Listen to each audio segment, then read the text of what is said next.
కేసీఆర్ గారు వారి పేరు ఎంక్వైరీలో వచ్చిందనో లేదంటే ఏ స్కామ్లో ఉన్నదో అని బాధపడడంలో అర్థం లేదు అని నా భావన. ఎందుకంటే అంతా మీరే చేశారు అనేది అన్ని డిపార్ట్మెంట్లో మినిస్ట్రీస్ ఉన్నారు, తర్వాత వివిధ డిపార్ట్మెంట్స్ ఉన్నాయి, అన్నిట్లలో కూడా మీ ప్రమేయం లేకుండా ఏది జరిగినట్టుగానైతే ఇన్ని ఎంక్వైరీస్లో చూస్తుంటే ఎక్కడ కూడా అంతా మీరే అయినారనేది చర్చ. కాబట్టి నా పేరును బదనాం చేయడానికి ప్రభుత్వం పనిచేస్తుందనడంలో తప్పు. ఎందుకంటే ఆయా శాఖల మంత్రులే వాళ్ళకి కూడా ఏమీ తెలియకుండా జరిగిన సంఘటనలు భవిష్యత్తులో తెలుస్తాయి. ఎందుకంటే ఇప్పుడు ఎంక్వైరీ ప్రాసెస్లో ఉన్నప్పుడు దాని మీద కామెంట్ చేయడం అనేది కాదు.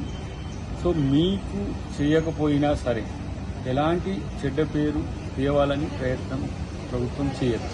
ఒకవేళ మీరు ఎలాంటి సంబంధం లేకున్నా ఎవరైనా అధికారులు లేకపోతే ఇతరత్ర ఎవరైనా వాటి మీద కనుక తప్పుడు ప్రచారం చేస్తేనో మిమ్మల్ని డిఫేమ్ చేయాలని చూస్తే మీరు చట్ట ప్రకారం వెళ్ళొచ్చు.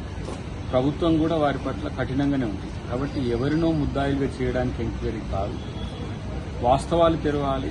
అన్నిటికంటే ముఖ్యంగా నిజం తెలుసుకోవాలనేది ప్రజల కోరిక. కాబట్టి ఈ అవినీతి అక్రమాలే కాదు, పెద్ద ఎత్తున వ్యవస్థను భ్రష్టు పట్టించే ఒక పరిస్థితి గతంలో జరిగిందనేది ఈ ప్రభుత్వం యొక్క భావన. కాబట్టి వాటిని అన్నింటినీ బయటికి రానివ్వండి. ఇప్పుడే వాటిని ఏదో బెదిరించే విధంగానో లేకపోతే వాటిని కంటిన్యూ కాకుండా చేసే విధంగా అబ్స్టాకిల్ చేయకుండా ఏ అంశంలోనైనా మీకు నష్టం జరిగే విధంగా ఉంటే మీరు ఏ విధమైన కార్యక్రమం తీసుకున్న నష్టం లేదు.